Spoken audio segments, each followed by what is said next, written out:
अपना किसी से डरना है, संग जीना मरना है। चुप क्यों हो गए देव, गाओ ना। हम्म हम्म हम्म हम्म।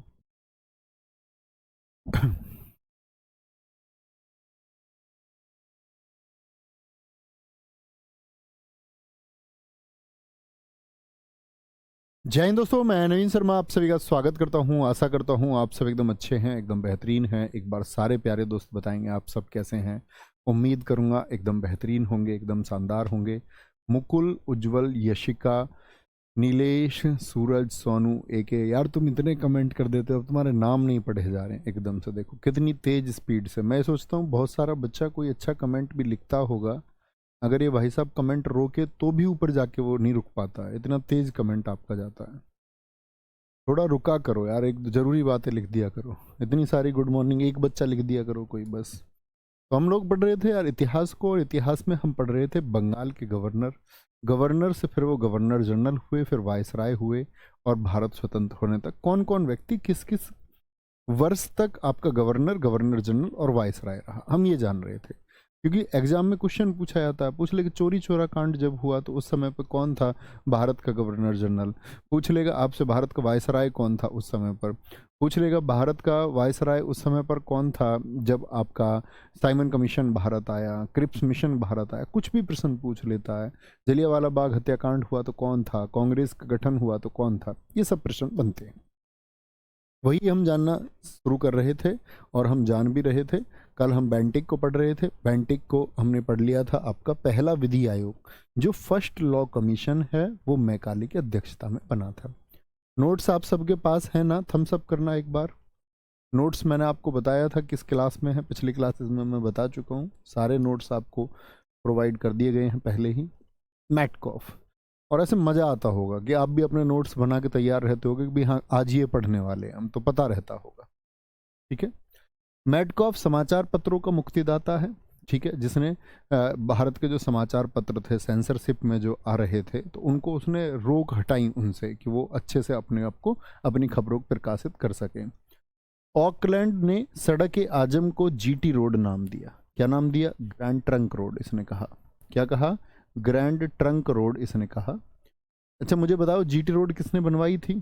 तो ये मत बोलना कभी भी जीटी रोड किसी ने बनवाई। आप कहेंगे भैया ये सड़क ए आजम किसने बनवाई थी। जीटी रोड तो नाम चेंज किया गया है सिर्फ। जो आपका पाकिस्तान के पेशावर से भारत में कलकत्ता तक थी, क्या बोलोगे किसने? शेर शाह सूरी ने भैया बनवाई थी, शेर शाह सूरी ने। ओके। एलन ब्रो 1842 से 44। ब्रो ने बोला सब कोई दास नहीं रहेगा, कोई स्लेव नहीं रहेगा, और 1843 के अधिनियम धारा 5 के द्वारा इसने बोला दास प्रथा को खत्म। आप लोग जानते पहले दास प्रथा कितनी प्रचलित थी? दासों के बाजार लगते थे, आदमी बिकते थे बाजार में। ठीक है, लोग उनको नौकर बनाने के लिए खरीद के ले जाते थे। जैसे भारत में आप जानते इतिहास में गुलाम वंश भी रहा। गुलाम वंश में कुतुबुद्दीन ऐबक कौन है? वो गुलाम वंश का संस्थापक है, लेकिन एक दास है मोहम्मद गोरी का। तो पहले तो दासों के बाजार लगते थे, हमारे यहाँ दिल्ली में लगता था, आगरा में लगता था दासों का बाजार। तो स्लेब बेचे जाते थे। आधुनिक भारत के समय 1843 में किसने? ब्रो ने खत्म कर दिया। उसने बोला सब अपने भाई हैं, सब ब्रो हैं, कोई भी आज के बाद में दास किसी व्यक्ति को अपने से नीचे नौकर नहीं मानेगा। बहुत अच्छा लगा, कुछ दोस्तों ने लिखा है कि इसका पहले नाम उत्तरापथ था। बहुत शानदार सड़क आजम का। हार्डिंग ने 1840 से 48 इसका शासनकाल है, नरबली प्रथा को समाप्त किया। नरबली प्रथा ये उड़ीसा की एक खोड़ जनजाति थी, राजस्थान में भी पाई जाती है खोड़ जनजाति। तो उस खोड़ जनजाति में क्या होता था कि एक क्रूति थी, आदमी की बलि देते थे, आदमी की बलि। ठीक है, जैसे आपने देखा हो कई जगह तो पशु की बलि दी जाती है, बकरे की बलि, ये आदमी की बलि देते थे। तो इसको किसने? हार्डिंग ने खत्म किया। अब सोचो नर बलि में क्या होता होगा। नर की जब बलि देते होंगे तो अंग काटा जाता होगा, कितना हार्ड होता होगा अंग काटना। ठीक है, तो हार्ड अंग ने क्या कर दिया? हार्डिंग फर्स्ट ने नरबली को समाप्त कर दिया। बोलेंगे जी डलहौजी। डलहौजी बहुत इंपॉर्टेंट है, और एसएससी या किसी भी एग्जाम के लिए मोस्ट इंपॉर्टेंट है। दोस्त इसका शासनकाल भी आपको याद करना है, या बोले तो इसका जो वर्ष है, बोले जी फटाफट से। डलहौजी 1848 से 56 तक रहा। डलहौजी को उसकी किस पॉलिसी की वजह से जाना जाता है? डलहौजी को जाना जाता है उसकी राज्य हड़प नीति की वजह से। किस वजह से, क्या बोलोगे? राज्य हड़प नीति।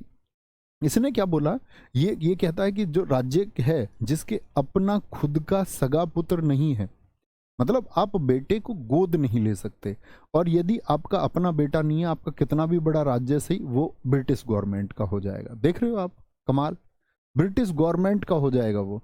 तो सबसे पहले इसने राज्य हड़प नीति, क्या बोलेंगे, आपका व्यपगत का सिद्धांत, इसी को कहते हैं। यानी जिनके, बोलो क्या, किसको हड़प रहा था ये? जिनके अपना बेटा नहीं था, अपना बेटा नहीं था, ठीक है।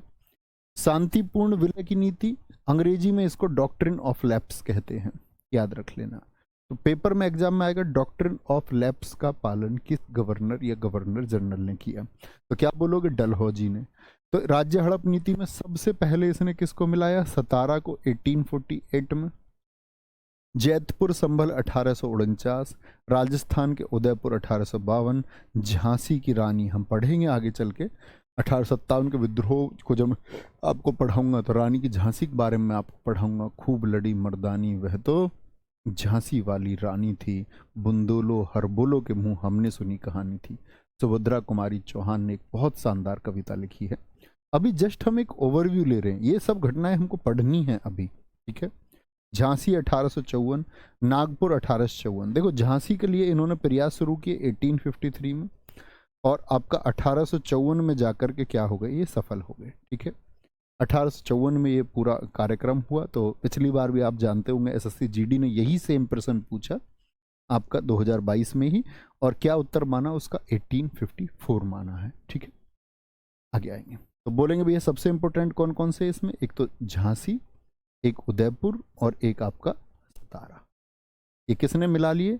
ये डलहौजी ने। बहुत चालू व्यक्ति था। यही डलहौजी है जिसने ब्रिटेन की महारानी को कोहिनूर हीरा पहुंचवाया। महाराजा रणजीत सिंह के पुत्र आपका दिलीप सिंह से इसने पंजाब को इस एक बात के लिए घेर लिया था कि वो कोहिनूर हीरा मुझको चाहिए, ठीक है। बहुत बढ़िया, प्रियंका जी कह रही हैं झांसी से वह हैं, बहुत शानदार। नूरुल मिश्रा जी ने लिखा है आपका कि इनका नाम मणिकर्णिका था। हाँ, ये सारी बातें हम 1857 का जब विद्रोह पढ़ेंगे तब पढ़ेंगे, ओके। बहुत शानदार। कोई भी जगह का नाम आता है तुम सारे क्यों लिखने लग जाते हो, मैं यहाँ से हूँ, मैं वहां से हूँ, कोई ना। आगे आगे क्या बोलेंगे? एक बच्चे ने पूछा गुरुजी ठगी प्रथा क्या थी? ठगी प्रथा क्या होता है दोस्त? पहले ठग घूमते थे बहुत जगह पर। आपका जैसे सोना पहन रखा है तुमने, कहते तुम्हारे सोने को दुगना कर देंगे अभी, और ठग लेते थे लोगों को, बहाने बनाते थे, बहुत तरह की प्रोग्रामिंग करके छीन लेते थे, ठीक है। बहुत बढ़िया। गुरुजी एलन ब्रो के समय रविवार की छुट्टी भी शुरू हुई थी ना? हाँ जी, रविवार की छुट्टी आप लिख सकते हैं कि वो 1843 में शुरू हुई। किसके समय? एलन ब्रो के टाइम पर शुरू हुई थी। कोई दिक्कत? आगे आएंगे। अवध, क्या बोलेंगे? अवध की अगर हम बात करते हैं, अवध को 1856 में हर एग्जाम में पूछा जाने वाला प्रश्न है। अब इसका देखो डलहौजी का सुनो, एक आउटरम था, उसने रिपोर्ट दी कि जो अवध है वहां पर आपका शासन ठीक नहीं चल रहा है, वाजिद अली शाह यहाँ पर सही शासन नहीं कर रहे हैं। तो अब तक तो ये कह रहे थे कि जिनके बेटा नहीं है वो हमारा है, अब कह रहे भाई साहब तुम शासन अच्छे से नहीं चला पा रहे, कुशासन, मतलब आपका शासन बेकार है, अब इसको ईस्ट इंडिया कंपनी चलाएगी। उसने बोला भैया तुम तो उनको लेते थे जिनके बेटा नहीं था। बोला अब हमारे रूल चेंज हो गए हैं, अब हम उनको भी ले रहे हैं जो शासन अच्छे से नहीं चला रहे, इसको भी हड़प लिया। इसीलिए इसको हड़पू बाबा कहते हैं। कौन है? डलहौजी को तुम सब क्या बोलोगे? हड़पू है, हड़पू, ठीक है, हड़प लेता था। रेलवे का जनक यही है। भारत में से बहुत सारी चीजों को दोस्त इसने क्या बोलेंगे एक जगह से दूसरी जगह पहुंचाने के लिए, भारत के कच्चे माल को समुद्र तटों तक पहुंचाने के लिए ताकि ब्रिटेन पहुंचे, तो इन्होंने रेल को चलाया। 16 अप्रैल 1853 को, 1853 में पहली रेल चली। कहां पर चली, किस राज्य में चली, बता सकते हैं किस राज्य में? तो क्या बोलेंगे भैया? जय महाराष्ट्र में चली। क्या बोलेंगे? महाराष्ट्र में। मुंबई से थाने चली। क्या बोलोगे? मुंबई से थाने चली, ओके। डाकघर अधिनियम, आज जो आप पोस्ट ऑफिस देखते हैं ये किसके टाइम पर आए? डाकघर अधिनियम बहुत इंपॉर्टेंट है। विद्युत, इलेक्ट्रिकली तार भेजना यानी मैसेज भेजना, टेलीग्राफ भेजना, वो भी 1853 में। लोक निर्माण विभाग जिसको PWD कहते हैं, आपने सुना इस डिपार्टमेंट का नाम कभी? कभी आप देखना आपके यहाँ मेट्रो वगैरह बनी हुई हो तो मेट्रो वगैरह के जो पिलर होते हैं उन पर लिखा होता PWD, public works department. Bharat के जो ये लोक निर्माण की चीज़ें हैं, जो लोगों के इस्तेमाल में आने वाली सेवाएं हैं, उन सब का निर्माण कौन कराता? PWD कराता है। तो PWD जो है दोस्त, आपने सुना भी हो कभी, भारत के भ्रष्ट विभागों में से एक विभाग भी माना जाता है। कहते हैं यहाँ पर घूसखोरी बहुत चलती है। बहुत सारे दोस्तों ने लिखा भैया पहली बार रेल 34 किलोमीटर चली थी, बहुत शानदार, गजब, मजा आ गया, वेरी गुड। मैं नाम नहीं पढ़ पाता हूँ, मैं इतनी तेजी से कमेंट चला जाता है। बाकी 34 लिखा दिखा था मुझे। तो क्या बोलेंगे, इसके समय पर ही वुड डिस्पैच आया, जिसको हम बोलते हैं भारतीय शिक्षा का मैग्ना कार्टा। इसमें अंग्रेजी शिक्षा को बढ़ावा देने के साथ में क्या है, उसको अप्लाई करना था। भारतीय शिक्षा का मैग्ना कार्टा, मैग्ना कार्टा बोले तो घोषणा पत्र। भारतीय शिक्षा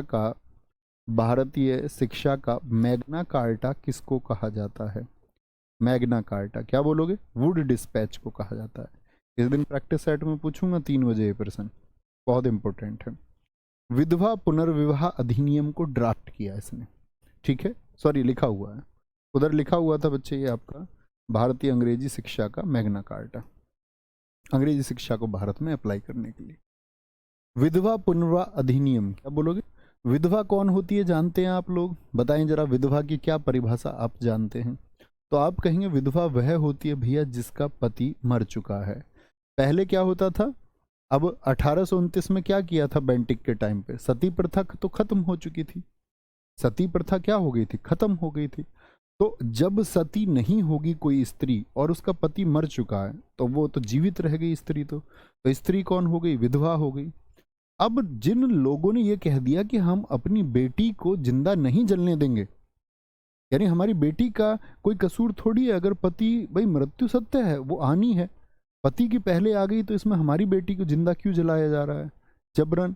ठीक है, ये तो एक हत्या हुई एक प्रकार से, पूरे समाज की वजह से, समाज उसका दम घोट रहा है, वो जी सकती है और उसका जीने का अधिकार आप छीन ले रहे हैं। अब विधवा हो गई, तो जिन्होंने कहा कि भैया नहीं हम अपनी बेटी को नहीं जलने देंगे, या बहुत सारे ऐसे घर थे जहां पर बहुओं को तक नहीं जलने दिया गया, उन्होंने कहा हमारी बहू है, हम तो रखेंगे अपने साथ में, बेटा मर गया कोई बात नहीं। तो इस एक समाज का एक वर्ग ऐसा भी तो था जो इस परिवर्तन के विरोध में था, जो ये मानते थे नहीं, ये तो अब एकदम से साबित हो गई है, अगर ये सती नहीं हुई तो ये गांव बर्बाद हो जाएगा, ये पूरा शहर बर्बाद हो जाएगा, इसको जलना ही होगा, ये प्रथा के खिलाफ चलेगी, देवता रूठ जाएंगे और एक दिन देवताओं को क्रोध आएगा, धरती फट जाएगी। ऐसे लोग भी तो बहुत हैं। तो जो विधवा हो गई उनकी स्थिति समाज में इतनी दयनीय हो गई कि लोग उनको अपने यहाँ बैठने तक नहीं देते। ये माना जाता कि विधवा जहाँ चली जाएंगी वो जगह साबित हो जाएगी। आप सोचो कितनी कितनी गलत प्रथा रही होगी। कंकड़ मारते थे लोग, जो कमजोर, भाई जो धनाढ्य परिवार थे, जो मजबूत परिवार थे, मजबूत परिवारों के घर में जो बेटी थी, वो अपनी बेटी को ले आए अपने घर, उन्होंने बोला हम तो नहीं होने देंगे सती, हम जिंदा नहीं जलने देंगे। उनके तो खिलाफ कोई बोलता नहीं, लेकिन जैसे ही निचले तबके का, जिन लोगों की आर्थिक स्थिति कमजोर थी, उन पर तो लोग कंकड़ और पत्थर भी मारते, कंकड़ और पत्थर भी मारते। वेद प्रकाश जी मेरे दोस्त, मैं भी तुमसे एक ही बात कहूंगा, बहुत सारा प्यार। तो इसने क्या किया कि विधवा का फिर से शादी हो, पुनर्विवाह, पुनर्विवाह का मतलब फिर से शादी हो। इन्होंने बोला इस व्यवस्था को सिर्फ इस तरह से बांटा जा सकता है कि इनका फिर से रिमैरिज हो जाए, फिर से शादी हो जाए, तो इनको फिर से वो आपका क्या बोलेंगे सम्मान मिल जाएगा। ओके, कैनिंग के टाइम पे क्या हुआ था यहां देख लेना, विधवा पुनर्विवाह अधिनियम लागू हुआ है, वहां पर तो ड्राफ्ट बना कि कैसे कैसे होगा, मसौदा बना, वहां पर लागू नहीं हुआ। जैसे संविधान में बाबा साहेब भीमराव अंबेडकर क्या करते थे, मसौदा समिति के प्रमुख थे, ड्राफ्टिंग कमेटी, वो ड्राफ्ट बना रहे थे कैसे कैसे संविधान होना चाहिए। लेकिन लागू कब हुआ? लागू हुआ 1856 में, साल वही है, लेकिन लागू किसके टाइम पर हुआ? कैनिंग के। तो हमेशा क्वेश्चन को पढ़ना ध्यान से कि मसौदा तैयार किया गया है या है क्या ड्राफ्ट तैयार किया गया है या लागू किया गया। ड्राफ्ट पूछे तो डलहौजी, डी से ड्राफ्ट, डी से डलहौजी, तो क्या बोलोगे? कैनिंग के टाइम पे हो गया अप्लाई। ओके, ये पहला वायसराय बना, मुझे बताइए किस अधिनियम से बना था, किस एक्ट से बना था? तो 1856 से तो ये आपका क्या बोलोगे गवर्नर जनरल था। 1856 से 58 तक तो ये गवर्नर जनरल था, लेकिन 1857 में जब क्रांति हो गई तो 1858 में ब्रिटिश गवर्नमेंट लेकर के आई एक आपका एक्ट, एक अधिनियम, और बोली कैनिंग ही अब क्या होगा, पहला वायसराय होगा। इसके समय पर आईपीसी पारित हुई, जो कल मैंने आपको बताया। आईपीसी का पूरा नाम लिख के बताएं, क्या कल मैंने आपको बताया था? भारतीय दंड संहिता, इंडियन पेनल कोड। किसका? जो लॉ कमीशन था, ठीक है, पहला जो विधि आयोग था, उसकी आधार पर जिसको गठित किया गया, लागू हुआ 1 जनवरी 1862 को, ठीक है। पहला आयकर अधिनियम, इनकम टैक्स के बारे में आप सब लोग जानते होंगे, इनकम टैक्स कैसे दिया जाएगा, क्या स्लैब होंगी, जितने से ज़्यादा पैसे कमाने वाले लोगों पर इनकम टैक्स देना होगा। जैसे गवर्नमेंट ने भी 7 लाख कर रखा, 7 लाख तक की छूट है, ठीक है। क्या बोलेंगे? पहला आयकर अधिनियम, पहला आयकर अधिनियम क्या बोलोगे? 1860, 1860, ठीक है। और इसी के द्वारा क्या हुआ, फिर आपका इनकम टैक्स लोगों से लिया जाने लगा। पहला हाई कोर्ट अधिनियम कब आया? 1861 में। आपने पॉलिटी में पढ़ा होगा ना, हाई कोर्ट, आर्टिकल 214 में हमारे हाई कोर्ट बताए गए हैं। वर्तमान समय में देश में 25 हाई कोर्ट है। 25वां हाई कोर्ट कौन सा है? अमरावती है। पहला हाई कोर्ट कौन सा है हमारे देश का? तो आप बोलेंगे शुरुआत के 4 हाई कोर्ट तो भैया हमको हमेशा पता रखने चाहिए, एग्जाम में हमेशा पूछे जाते हैं। सबसे पहला हाई कोर्ट बना था 2 जुलाई 1862 को, 1862 को। इसको बोलते केबीएम, केबीएम, केबीएम से मतलब पहले कलकत्ता, फिर आपका बम्बई, बम्बई, फिर आपका मद्रास, मद्रास, और फिर बना था आपका इलाहाबाद वाला हाई कोर्ट, जिसको आज प्रयागराज हाई कोर्ट के नाम से जानते हैं। तो ये तो बना 2 जुलाई को। और आपका अगर बम्बई की बात करते तो ये बना 14 अगस्त 1862 को। 1862 को अगले ही दिन मद्रास हाई कोर्ट की ओपनिंग हुई, 15 अगस्त 1862 को। ऐसा नहीं है कि एक दिन में बना दिया था। और ये बना था इलाहाबाद का 11 जून 1866 को। इसके 100 साल के बाद में दिल्ली हाई कोर्ट बना 1966 में। बहुत बढ़िया, बहुत शानदार लिखा कि कलकत्ता हाई कोर्ट पहला है। अब बहुत सारे लोग तो हाई कोर्ट को सुप्रीम कोर्ट समझने लग जाते, कहते हैं भैया सुप्रीम कोर्ट तो 1773 में बना, वो सर्वोच्च न्यायालय है। दिखाओ ऊपर क्या पूछा बच्चे ने प्रश्न। सर ये भी था क्या कि जिनकी पति का मृत्यु हो जाने पर उन औरत का अंग्रेज शोषण करते थे? ये कौन सी बात हुई? पगलू इंसान, कुछ भी लिख देते हो। इस समाज में शोषित हमेशा से लोग होते रहे। आज शोषण नहीं होता क्या लोगों का? आज भी तो शोषण करते हैं। हम लोग इतने पढ़ लिख लिए, हम तुम क्या शोषण नहीं करते? हम लोग क्या शोषण नहीं करते? आप अंग्रेजों की बात करते, समाज में आज भी शोषण होता है।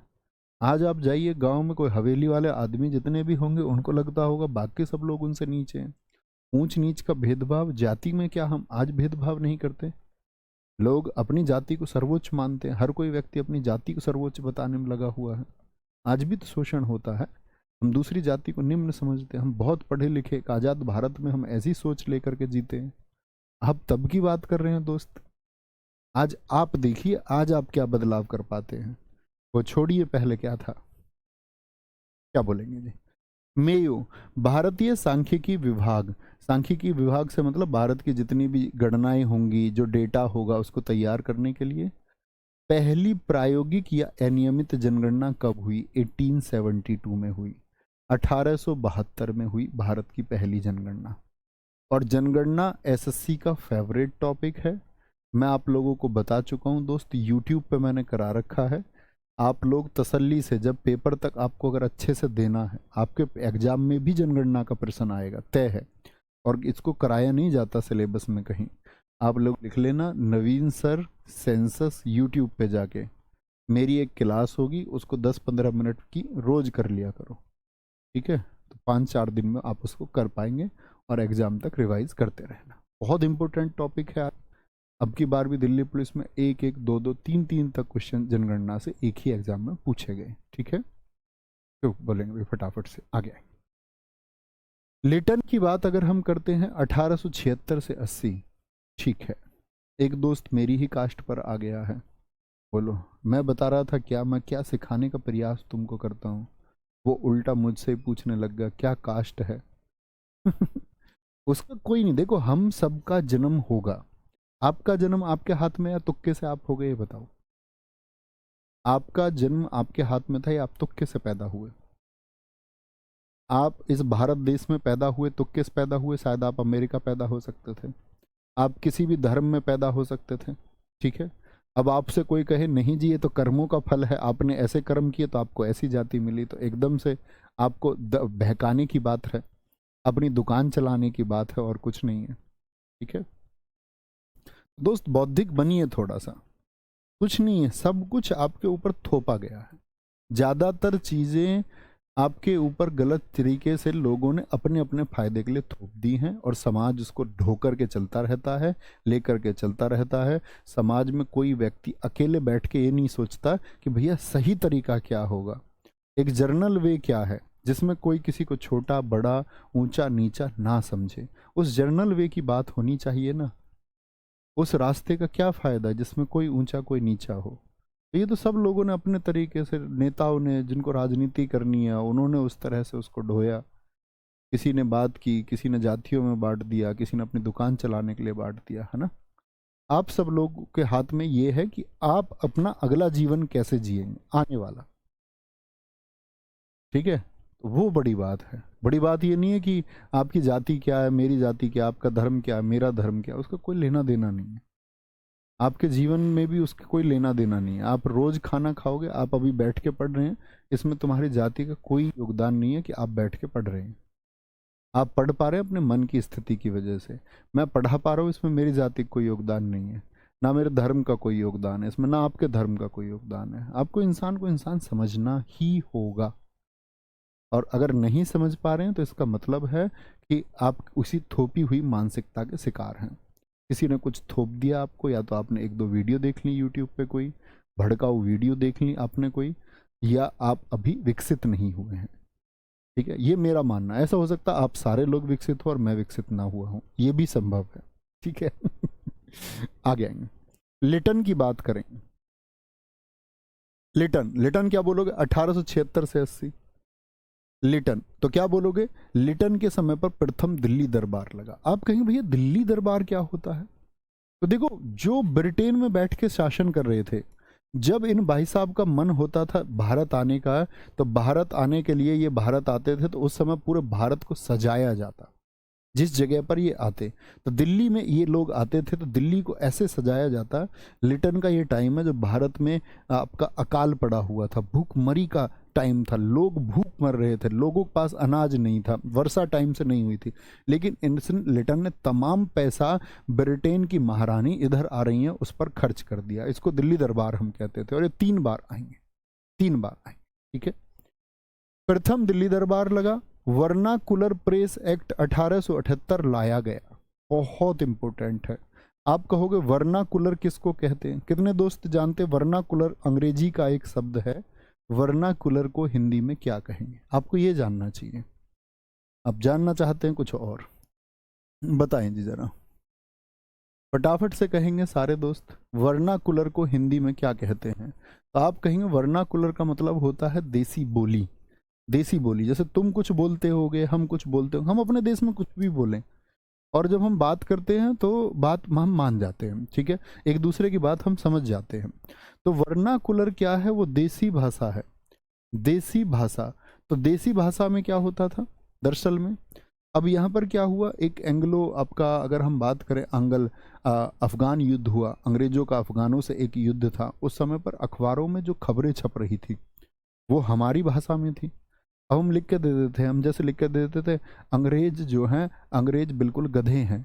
अब अंग्रेजों को तो अंग्रेजी आती नहीं, किसी ने जाके अंग्रेज को दिखा दिया जा करके, भैया तुमको गधे लिख रहा है। उसने बोला मतलब मुझको तो दिख नहीं रहा। उसने बोला भैया हिंदी में लिख रहा है गधे। ओहो, हिंदी में गधे कह रहे हैं हमको, अच्छा जी। तो ब्रिटिश सरकार के खिलाफ क्या है, बहुत सारी भड़काऊ चीज़ें, और जो ब्रिटिश सरकार का तख्ता पलट करने के लिए, भारत को एकत्रित करने के लिए बहुत सारी सामग्री अखबारों में लिखी जाने लगी। अब अखबारों में लिखा जाने लगा, बंगाली में लिखा जाने लगा, मराठी में लिखा जाने लगा, हिंदी में लिखा जाने लगा, ठीक है आपका। और तो हर भाषा में जब लिखा जाने लगा तो अंग्रेजों को पता चला कि यार हमारे खिलाफ साजिशें चल रही हैं। तो उन्होंने बोला ओए, अपनी अपनी भाषा में नहीं लिखोगे, ऐसा नहीं कोई हिंदी में लिख देगा। तो उन्होंने बोला नहीं, क्या बोलेंगे, इसी को मुंह बंद कराने वाला एक एक्ट भी कहते हैं, लोगों को मुंह बंद इसने करवा दिया। इसी को हम गैंगिंग एक्ट भी कहते हैं, गैंगिंग एक्ट भी कहते हैं। कल मैंने प्रैक्टिस सेट में भी आपको बताया था। तो इसने कई अखबारों को बंद करा दिया, जैसे सोम प्रकाश अखबार है, सोम प्रकाश अखबार पर रोक लगी। सोम प्रकाश अखबार, दरअसल में एक ही अखबार पर रोक लगाई गई थी, अखबार पर रोक लगी थी इसमें। और सोम प्रकाश अखबार के जो प्रतिपादक थे, सोम प्रकाश ईश्वर चंद्र विद्यासागर जी ने भी लिखा है, लेकिन ये ईश्वर चंद्र वाला जी नहीं है, ये द्वारका नाथ विद्याभूषण का अखबार था। द्वारिका नाथ विद्याभूषण का एक अखबार था, ठीक है, जिन्होंने इसको लागू किया था। एक नज़र थी इनकी अमृत बाजार पत्रिका पर, ये भी भड़काऊ सामग्री ब्रिटिश सरकार के खिलाफ लिखते थे। इनको तो बुलाया इन्होंने अपने ऑफिस में, अमृत बाजार पत्रिका वाले शिशिर कुमार घोष को, बोले भैया इधर आना जरा। बोले जी। उन्होंने बोला कि यार तुम ऐसा मत करो कि हमारे खिलाफ लिखते हो, हमने सुना है। उन्होंने कहा कि भारत में कम से कम एक स्वतंत्र पत्रकार तो होना चाहिए। आज की पत्रकारिता आप देखते हैं, आजकल के पत्रकार क्या करते हैं, चापलूसी करते हैं सरकारों की। आपने देखा होगा अक्सर न्यूज़ चैनल्स पर आप जाएंगे कि एक सही पक्ष रखने का मीडिया का जो काम है, वो 5 लोगों को बिठा कर बहस करते हैं। 5 लोग वो आपस में लड़ने लग जाते हैं, गाली गलौज करने लग जाते हैं आपस में। बीच में वो एंकर जो होता है न्यूज़ चैनल वाला, वो भी कूदता फांदता रहता है, ठीक है। तो उस तरह के हमारी पत्रकारिता हो गई है। सब लोग ये सोचते हैं कि ज़्यादा व्यूज़ और ज़्यादा टीआरपी कैसे आएगी, काम की बात बाद में होगी। तो रोक तो इस पर लगी। हालांकि इनका टारगेट 35 अखबार थे स्थानीय भाषा के, लेकिन सबकी रातों रात भाषा बदल गई। जैसे ये अमृत बाजार पत्रिका बंगाली भाषा में आती थी, बंगाली भाषा में आती थी। जब इस पर रोक की बात आई तो इन्होंने इसको अंग्रेजी में कन्वर्ट कर दिया। बोले अंग्रेजी में, अंग्रेजी ने बोला हाँ अंग्रेजी में लिख लो, हमको पता चलेगा क्या होगा, ठीक है। अमृत बाजार पत्रिका, तो ये वर्नाकुलर प्रेस एक्ट आया, जिसमें क्या हुआ, अखबारों पर रोक लगी। क्या हुआ, अखबारों पर रोक लगी। बात समझे, आगे आएंगे। भारतीय शस्त्र अधिनियम लेके आए लिटन। लिटन बहुत नालायक आदमी है, याद रखना मेरी बात को। क्या बोलोगे, लिटन है नालायक आदमी, और ये एसएससी का सबसे फेवरेट आदमी भी है, ये भी और रिपन भी। इन दोनों से ही प्रश्न पूछते हैं। आप एसएससी के 2-3 वर्षों के प्रश्न पत्रों को उठाइए, सारे गवर्नर एक तरफ, लिटन और रिपन एक तरफ, रिटन और लिपन एक तरफ, ठीक है। तो क्या बोलोगे, भारतीय शस्त्र अधिनियम, क्योंकि 1857 की क्रांति हो गई थी और अंग्रेज समझ गए थे इस बात को कि भारतीय कभी भी एकजुट हो सकते हैं, और ऐसा ना हो भैया पीट पाट दे हमको, इकट्ठे सारे हो गए हथियार वथियार लेके, तो कैसे होगा। तो दरअसल में क्या हुआ कि इन्होंने भारतीयों पर शस्त्र यानी कि वेपन रखने पर रोक लगा दी कि भारतीय शस्त्र नहीं रख सकते हैं, ओके। सिविल सेवा परीक्षा में भारतीयों की उम्र घटाकर 21 में से 19 वर्ष कर दी इन्होंने, महाराज ने। कह रहे 19 साल का ही इंडियन जो है, 19 साल का। आप सबकी एज कितनी है, आपकी उम्र अभी 18-19 होगी सारों की। बोला यहाँ तक आईएएस बन जाओ, यूपीएससी पास कर लो, यानी पहले तो आईसीएस होती थी, इंडियन सिविल सर्विसेज, इसके बाद में मौका नहीं मिलेगा। सोचो, हमारे इतने से बच्चे से उम्मीद कर रहे थे कि वो सिर्फ इतनी उम्र तक परीक्षा पास कर ले। पहले तो 21 का ऑप्शन था, उसको भी 2 साल घटा के 19 कर दिया गया। तो ये खौफनाक तरीके से इसने रोक लगाई। फिर ये उद्धारक आया, भारतीय समाज का उद्धारक जिसको कहा गया है। किसने कहा बताएंगे जरा, कल भी मैंने आपको बताया। भारतीय समाज का उद्धारक, भारतीय समाज का उद्धारक। कितने दोस्त बता सकते हैं जिनको कल का प्रैक्टिस सेट याद होगा। करा था ना भाई प्रैक्टिस सेट, हर रोज करना है। 3 बजे का प्रैक्टिस सेट आपकी उंगलियों पर होना चाहिए। जीएस का तोता बना देंगे, तोता, याद रख लेना इस बात को। भारतीय समाज का उद्धारक क्या बताया, किसने कहा, फ्लोरेंस नाइटिंगेल ने। क्योंकि जो रोक किसने लगाई, लिटन ने। उन सब रोक को खत्म किसने किया, वो रिपन ने किया। किसने किया, रिपन ने किया, ठीक है। बहुत बढ़िया सर, इन सब के नाम के आगे लॉर्ड क्यों लगा रहता है। बेटा आपके यहाँ लगा रहता होगा, देखो हमारे यहाँ नहीं लगा रहता, आपके भाई नवीन की क्लास में नहीं लगा रहता। मुझे किसी ने बताया, मेरी बात हुई किसी से, उसने बोला जी ये इनके लिए सम्मान है। मैंने कहा भाई मैं तो नहीं करता, बताओ क्या करोगे। उन्होंने बोला ऐसे थोड़ी पढ़ाया जाता है कि जैसे सब पढ़ा रहे ऐसे पढ़ाओ, ये कौन सी बात है कि मैं नहीं पढ़ाता मैं ऐसे, बताओ तो करोगे क्या। इस एक बात पे भाई मुझे फांसी दोगे क्या, मैं नहीं लगाता, मेरी मर्जी है भाई। लॉर्ड मीन्स भगवान होता। आप एक समाधि दे दी, ठीक है, गवर्नमेंट ने दे दी, किसने दे दी, सरकार ने दे दी, सब ने दे दिया उपाधि, सही है, सबकी नज़रों में होगी, मेरी नज़र में तो नहीं है। आप में से कोई बच्चा ऐसा हो जिसकी नज़र में ये भगवान हो, वो लिख लेना आगे इनके। मेरे तो बच्चे मैं जानता हूँ, ठीक है, मैंने बहुत टाइम पहले बोला था, अब से 2.5 साल पहले बोला था। बच्चों ने फोटो भेजे थे मेरे पास किताबों में से लिख के, बोला भैया आपकी किताब में देखो ये लिखा हुआ है। ब्लैक कलर का करके, बोला भैया ये लो फोटो। हजारों फोटो आए थे उस समय मेरे पास, 2.5 साल पहले। किसी किसी ने जिस जिस किताब में मिला वैसे रंग के भेजा, उसने वापस बोला भैया ये लो। आगे आएंगे। किताबों में तो चीज़ें फॉलो हो रही हैं, किताबों में, हमारी किताबों में लिखा हुआ है कहीं में, मैं डिनाई नहीं करता, हमारी कई किताबों में पब्लिकेशन काम करता है, हमारी टीम बुक छापती है। अब कोई किताब अगर मैं लिखूं, अपने हाथ से लिखूं, तो ही तो मैं बचा सकता हूँ, लेकिन इतने सारे लोगों को उनका भी कंटेंट वो कहाँ से लेते हैं, वो कहाँ से लेते हैं, वो किसी की हेल्प लेते हैं, चैन प्रोसेसर नहीं हो पाता दूर, है ना। कारखाना अधिनियम रिपन के टाइम पे आया। रिपन सोचता है, वो उसने बोला कि जो आदमी 7 से 12 एज के हैं, ठीक है, 7 से 12 एज का जो भी आदमी है वो 9 घंटे काम करेगा मैक्स, और अगर 7 से कम का कोई बच्चा है उसके काम पर रोक रहेगी। 7 से कम का तो कोई काम ही नहीं करेगा, किसी फैक्ट्री में दिखना नहीं चाहिए, यानी बाल मजदूरी नहीं होनी चाहिए। 7 से 12 तक के जो है वो 9 घंटे काम कर सकते हैं, ठीक है, और इससे उम्र के ज़्यादा जो है उनकी सुविधा अनुसार जो शर्तें हों उनका पालन करा के उनसे काम करा देना चाहिए, ठीक है। पहली नियमित जनगणना कब हुई? अभी मैंने बताई थी। अनियमित किसके टाइम पर हुई? 1872 में। अनियमित का मतलब था इरेगुलर, ये हुई है नियमित, और इसके बाद में हर 10 साल बाद। जनगणना कितने साल में होती है? हर 10 साल बाद। 1891 हर 10 साल बाद होती है। 1881 के बाद कब हुई होगी जरा बताएं? तो आप कहोगे 1891 में हुई होगी, 1901 में हुई होगी, 1911, 1921, 31, 41, आज़ाद भारत की पहली 1951, 61, 71, 81, 91, सन 2001, 2011 में हुई है पिछली वाली। 2021 में होनी थी लेकिन कोरोना की वजह से नहीं हुई, ठीक है। क्या बोलेंगे? कोरोना की वजह से नहीं हुई, ठीक है।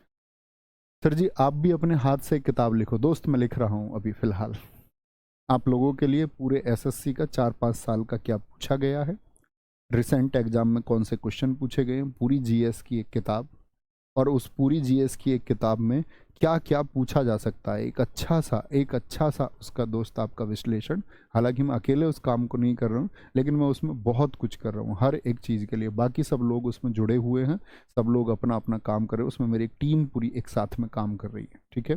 लेकिन मैं उसको हर एक चीज़ के लिए, अभी भी आपकी क्लास के बाद जाऊँगा, बीच में टाइम मिलेगा तो बुक के लिए जाऊँगा, ठीक है। बाद में कोई क्लास होगी तो हमेशा बुक के लिए जाऊँगा। उसमें कोऑर्डिनेशन इतना अच्छा चल रहा है, 20 तारीख तक वो किताब आ जाएगी। अपना ड्रीम भी था उस किताब को लाने का, बहुत लेट भी हो गई शायद, वो दिल्ली पुलिस के एग्ज़ाम से पहले लेके आने का मेरा मन था, लेकिन उसमें हमेशा कुछ ना कुछ सुधार की गुंजाइश रही। तो मैं नहीं चाहता कि उसमें एक सिंगल एरर भी आपके सामने जाए, या इतनी सी छोटी सी त्रुटि भी आप लोगों के सामने जाए। वो एक बहुत शानदार किताब होगी, ठीक है। आगे आएंगे, 20 तारीख तक लॉन्च कर देंगे, और जीएस का वो खात्मा करेगी एसएससी के किसी भी एग्जाम का। बहुत शानदार किताब होगी। वर्नाकुलर प्रेस एक्ट को इसने खत्म कर दिया 1882 में। क्या बोलोगे? 1882 में इसने खत्म कर दिया एकदम से। इसने बोला ऐसी रोक मत लगाओ। क्या बोलोगे? ऐसी रोक मत लगाओ। इल्बर्ट बिल 1883 आया, 1883। इल्बर्ट बिल 1883 आया। एल्बर्ट बिल में क्या कहा गया कि अब तक क्या था कि भारतीय जज अंग्रेजों का मुकदमा नहीं सुनते थे। इसने बोला कि अब भारतीय जज भी अंग्रेजों का मुकदमा सुनेंगे। लोकल गवर्नमेंट्स आप अपने यहाँ देखते होंगे, नगर पालिका आदि को, ठीक है, नगर निगम आदि को, स्थानीय स्वशासन का, ग्राम पंचायत जैसी चीज़ें, इनका जनक कौन है? रिपन के टाइम पर हंटर कमीशन 1882 भारतीय शिक्षा के लिए था। किसके लिए था? एजुकेशन के लिए था, शिक्षा के लिए था। पूछता हंटर कमीशन कब आया? वुड डिस्पैच जैसे मैंने बताया 1854 में आया, ठीक है, 1854 में आया। विश्वजीत कुमार शर्मा कह रहे हैं सर गवर्नर जनरल वायसराय में क्या अंतर है? दोस्त बस पोस्ट का अंतर है, क्षेत्र का अंतर है, कल की क्लास में बता चुका हूँ। जनगणना सर अभी तक क्यों नहीं हुई? दोस्त कोरोना आ गया था बीच में, ऐसे थोड़ी जनगणना को एक दिन में बैठ के आदमी गिन लोगे, डोर टू डोर जाना पड़ता है। हर घर में जा कर के जनगणना में कॉलम होते हैं, घर में कितने आदमी हैं, कितना सामान है, क्या है, कितनी इलेक्ट्रॉनिक्स की चीज़ें हैं, कितने मेंबर हैं घर में, ठीक है, कितने पुरुष हैं, कितनी स्त्री हैं, ये काम दिया जाता है, ठीक है। चलो भाई, कोई दिक्कत, कोई परेशानी, बात समझे जी? तो कितनी चीजें रिपन के टाइम पे हुई, तो आप क्या बोलेंगे? रिपन एक अच्छा व्यक्ति साबित हुआ भारत के शासन के लिए? आप कहेंगे जी हाँ, ठीक है। तो रिपन ने वो सारी रोक लगाई और भारतीय के लिए, इसलिए फ्लोरेंस नाइटिंगेल ने कह दिया। लेकिन ऐसा कोई विशेष काम नहीं है भाई, कोई आदमी कुर्सी पे तो उसको काम करना ही चाहिए, ठीक है।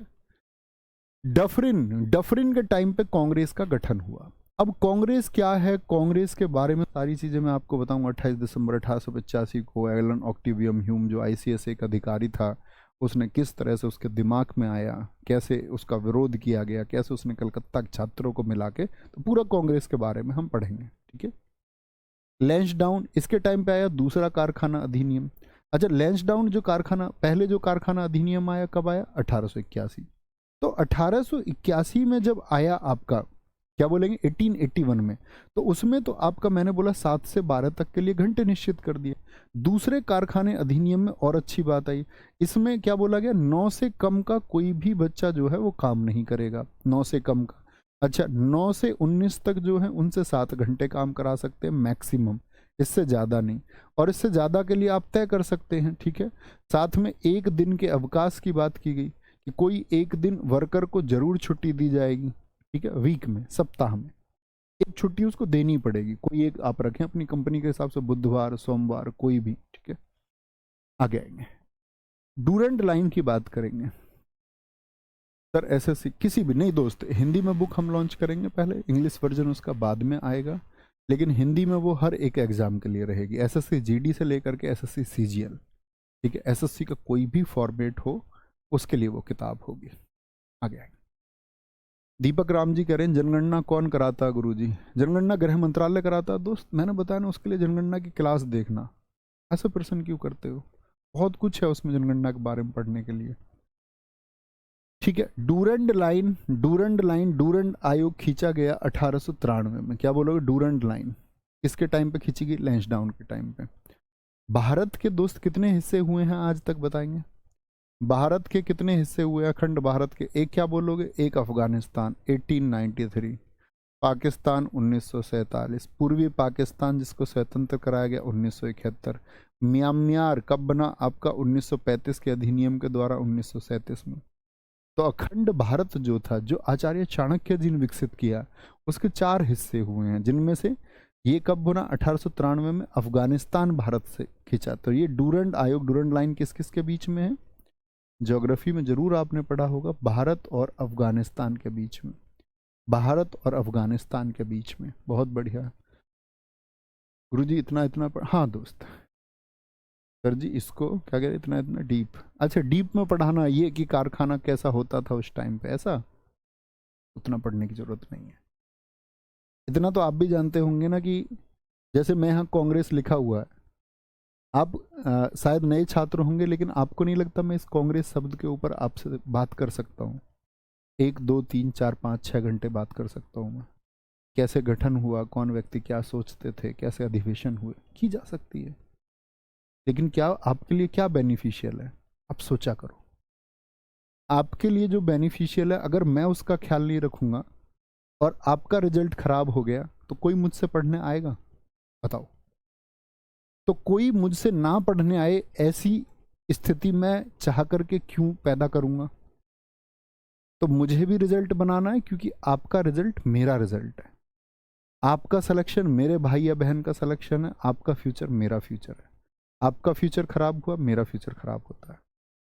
तो इतनी बात तो कम से कम एटलीस्ट भरोसा किया करो कि क्या पढ़ना है और क्या नहीं पढ़ना है, उसका चुनाव शायद मैं आपसे बेहतर कर पाऊँ कि आपके लिए क्या ज़रूरी है और हम रिजल्ट बना पाएँ। कुछ नहीं है दोस्त, इसमें अफगानिस्तान के गठन के ऊपर हम बहुत सारी चर्चा कर सकते हैं। क्या अफगानिस्तान किन स्थितियों में बना, क्या अफगानिस्तान की पॉलिटिक्स है, क्या जियो पॉलिटिक्स है वहाँ की, क्यों ही अलग किया गया था। लेकिन उन सब बातों के लिए आपके पास भी जीवन है, ठीक है, आप सीख सकते हैं। जिसको जानना होगा वो जान ही लेगा, है ना। तो इतिहास का ऐसा रहता है, वनडे एग्जाम के इतिहास को हम यहाँ पर पढ़ रहे होते पीसीएस परीक्षा के लिए, यहाँ पर हम आपका यूपीएससी के लिए हिस्ट्री को पढ़ रहे होते, तो मैं उस तरह की रिसर्चेज करता फिर आपसे, फिर हम उस तरह की चर्चाएं करते, ठीक है। फिर हम सिर्फ एक ही टॉपिक पे बात किया करते, ओनली वन। लेकिन वनडे एग्जाम के लिए आप जहाँ इतिहास के प्रश्न लिमिटेड आने, उसके लिए बहुत ज़्यादा समय आप नहीं दे सकते। नहीं तो आप समय तो देंगे, अच्छी बात है, लेकिन आप सिलेक्शन अपना खो देंगे।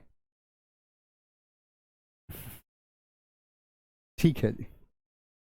करजन, बहुत सारे बच्चों ने लिखा अफगानिस्तान और भारत के बीच में 106 किलोमीटर की डूरंट लाइन। बहुत शानदार, ये होते हैं बच्चे, बहुत गजब। आप सब लोग जानते हैं भारत और बांग्लादेश के बीच सबसे लंबी सीमा है 4096.6 किलोमीटर की, और सबसे कम भारत अफगानिस्तान के बीच की। ठीक है,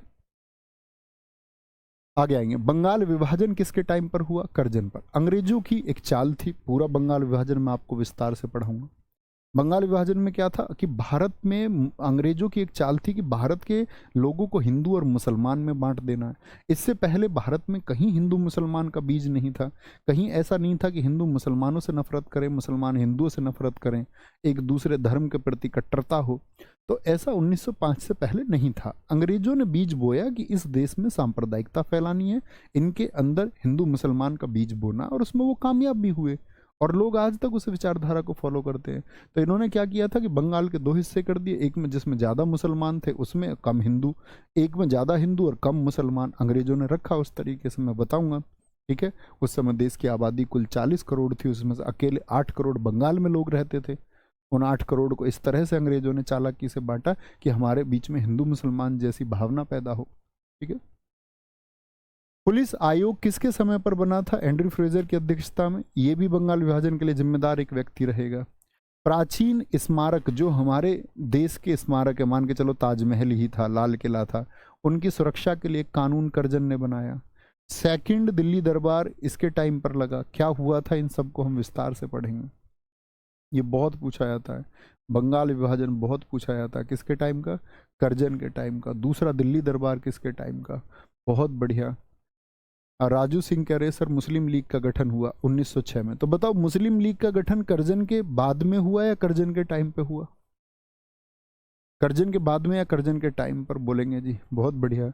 अब विष्णु जी कह रहे सर ये कहीं कहीं पर 1899 में भी लिखा रहता है। बिल्कुल लिखा रहता है। करजन का जो टाइम आप कई किताबों में देखोगे 1899 से 1905 मिलेगा। ठीक है, कोई दिक्कत? 1899, तो वो गलत नहीं है। 1899 अगर आप इसको कर ले तो आपको फिर ये कितना मानना पड़ेगा? 1800 बीच का गायब हुआ है, तो यहाँ 1899 से हम इसको करेंगे तो कोई दिक्कत नहीं है। करजन के दोनों समय मान्य 1800 बोलते 98 के एंड में ये आया था, इसको 99 बहुत सारी जगह पर लिखा गया। ठीक है, कोई दिक्कत, कोई परेशानी? आगे आएगा मिंटो। मिंटो की बात करें, मिंटो के टाइम पे मुस्लिम लीग का गठन हुआ। कितने लोग बताएंगे मुस्लिम लीग का संस्थापक कौन है? अब अंग्रेजों ने तो मुसलमानों के एक वर्ग को विकसित किया। उन्होंने बोला कि कल भारत को हम लोग आज़ाद कर देंगे, हम चले जाएंगे, लेकिन यहाँ पर मुसलमानों के हितों का क्या होगा? तो उन्होंने इस तरह से मुसलमानों को एक वर्ग को प्रेशराइज किया कि तुम जाकर के अपने हितों की लड़ाई लड़ो। और मुस्लिम लीग का गठन के पीछे अंग्रेज थे। आगा खां, मैं आपको पढ़ाऊंगा ये, आगा खां और सलीमुल्लाह खां ने, जो आपका उस समय ढाका के नवाब आदि थे, उन लोगों ने मिलकर मुस्लिम लीग का गठन किया। इससे मिंटो से मिल करके कांग्रेस में भी इस समय फूट पड़ी 1907 में सूरत में। कांग्रेसों का एक दल तो था नरम दल, जो ऐसे कहते थे अंग्रेजों से, बाबूजी हमारी बात मान लो। जो पत्र लिखते थे अंग्रेजों को, भैया हमको स्वराज्य दे दो, हमको स्वराज्य दे दो, हमको डोमिनियन स्टेटस दे दो, ऐसे बोलते थे। एक भगत सिंह जैसे लोग थे। कांग्रेस वाले डोमिनियन स्टेटस मांग रहे थे, भगत सिंह जैसे लोग पूर्ण स्वराज्य मांग रहे थे। लाला लाजपत राय जैसे लोग, ठीक है, वो गरम दल के लोग थे। सुभाष चंद्र बोस जैसे लोग, ठीक है। तो यहाँ तो आप कहेंगे इस समय तक वो लोग एक्टिव नहीं थे। तो इससे पहले कौन? लाला लाजपत राय तो एक्टिव थे, बाल गंगाधर तिलक तो एक्टिव थे, वो गरम दल के थे। जैसे आप देखोगे गांधी जी तो देश में 1915 में आए। गांधी जी से पहले देश की राजनीति में प्रभाव था दादा भाई नेरोजी का। तो दादा भाई नेरोजी जैसे लोग, व्योमेश चंद्र बनर्जी जैसे लोग, ये नरम दल के लोग थे। तो कांग्रेस बट गई। बाद में कांग्रेस एक भी होती है, ठीक है, 1916 में, फिर 1918 में फूट पड़ जाती है, फिर 1920 में एक होती है कांग्रेस। कांग्रेस ऐसी बढ़ती घटती रहती है। बहुत बढ़िया, बहुत सारे दोस्तों ने लिखा सलीमुल्लाह खां और आगा खां, बहुत शानदार। 1909 में मॉर्ले मिंटो अधिनियम, क्या बोलोगे? मॉर्ले मिंटो एक अधिनियम आया। इसमें मिंटो कौन था? मिंटो भारत का वायसराय था। मॉर्ले आपने पढ़ा होगा, राज्य सचिव। अगर आपने पॉलिटी में अवतार बैच वाले बच्चों ने जरूर पढ़ा होगा। 1858 के अधिनियम में ब्रिटिश सरकार ने एक पद सृजित किया था जिसको बोलते थे राज्य सचिव, क्या बोलेंगे, स्टेट सेक्रेटरी नाम से। तो ये राज्य सचिव था मॉर्ले। तो इन्होंने एक अधिनियम बनाया, ये भी पॉलिटी का सब्जेक्ट है 1909 का। कोई दिक्कत, कोई परेशानी? ये क्या, ये एक ओवरव्यू है कि किस गवर्नर के टाइम पर क्या हुआ है, ठीक है। और शायद इस ओवरव्यू को हम कल ख़त्म करके अपने अब इन घटनाओं की तरफ फिर बढ़ेंगे। लेकिन दोस्त, जब मैं आपसे पूछूं मुस्लिम लीग का गठन, या मैं आपको मुस्लिम लीग जिस समय पढ़ा रहा हूं, तो उस समय आपको बता देना है खुद ही कि भैया इसका गठन मिंटो सेकंड के टाइम पर हुआ था। ये प्रॉमिस आपका होना चाहिए, ठीक है। क्या बोलोगे आप कि भैया, जैसे मैं आपसे बोलूं पिछले वाले में कि मैं बंगाल विभाजन आपको पढ़ाऊं, तो आपको पता होना चाहिए ये करजन उस टाइम पर था 1899 से 1905 उसके टाइम पर, ठीक है। तो ये आपको तब बताना होगा। बोलेंगे जी, बोलेंगे भी फटाफट से। बहुत शानदार, बहुत खूब। सर जी, भारत के इतिहास में बहुत सारे क्रांतिकारी हुए हैं, आप भगत सिंह को ही अक्सर क्यों फॉलो करते हुए दिखते हैं? यार ये चॉइस है, ऐसा थोड़ी है। उनको फॉलो करने का मेरा सिर्फ और सिर्फ एकमात्र सबसे बड़ा कारण है, आप लोगों ने यदि कभी उनके बारे में पढ़ेंगे तो आप जानेंगे कि वो कभी उन्होंने धर्म के ऊपर बात नहीं की।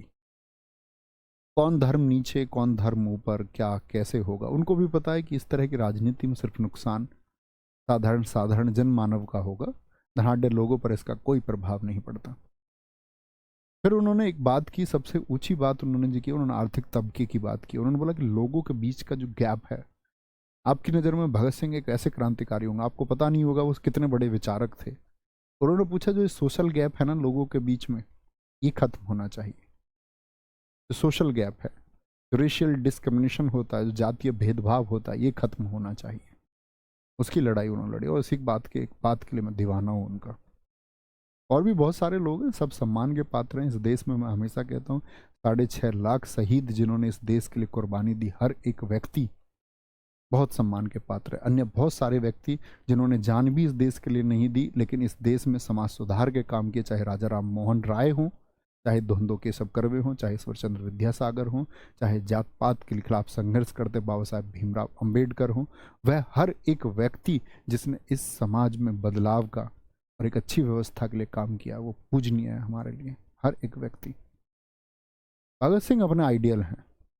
क्योंकि दोस्त, मैं ये मानता हूँ, देखो मैं अपने जीवन के बारे में बताऊं, अपना जीवन खतरों का जीवन रहा है ना। मुझे कल फिक्र थी कि, और मुझे आज भी पता है कि शायद अनिश्चितताओं का अपना जीवन है, पता नहीं है कब क्या होगा, कैसे होगा।